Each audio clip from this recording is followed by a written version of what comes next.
الحمد لله وكفى وسلام على عباده الذين اصطفى أما بعد.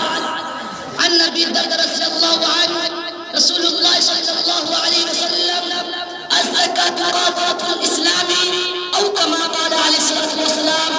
محترم حضرات اور عزیز ساتھیوں، السلام علیکم ورحمۃ اللہ وبرکاتہ. کسی شاعر نے کہا ہے آقا اپنے موت سے کوئی بشر نہیں، آقا اپنے موت سے کوئی بشر نہیں، ساماسا ماس کا پر کی خبر نہیں. محترم حضرات، میں نے ابھی آپ کے سامنے حضور پاک صلی اللہ علیہ وسلم کی ایک حدیث پر تلاوت کی ہے، جس میں آپ صلی اللہ علیہ وسلم نے ارشاد فرمایا کہ زکوٰۃ اسلام کی ہے.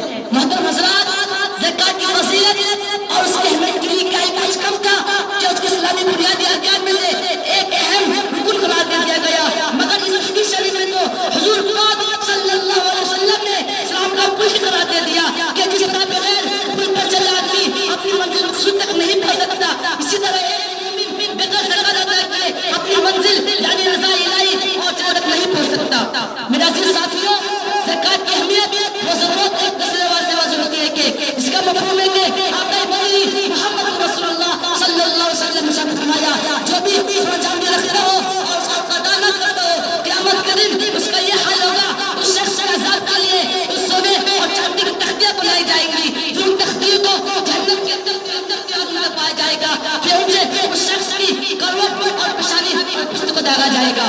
جب وہ تختیاں ٹھنڈی ہونے لگیں گی پھر جہنم کے اندر کے آگ میں پایا جائے گا اور یہ عذاب اس دن ہوگا جس دن کی مقدار 50,000 سال کے برابر ہوگی. محترم دوستو، سوچنا غور کرنے کا مقام ہے کہ ایک روح گھڑی آنی ہے، پھر ہمیں خدا تعالیٰ اس کے روبرو کھڑا ہونا ہے. بڑا سنگین وقت ہوگا، ایک کامل کا حساب لیا جائے گا اور پھر یا تو جنت کی دامیں نعمتیں ہوں گی یا پھر جہنم کے اور دھکے وشولے اور دہنائیں نظر ہوں گے.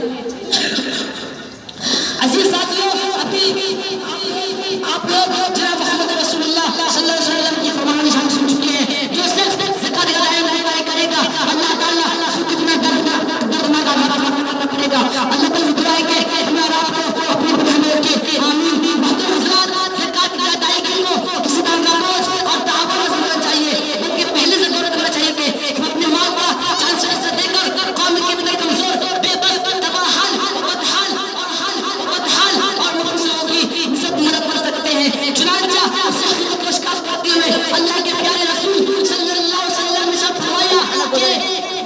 فرمایا مسلمان مالدار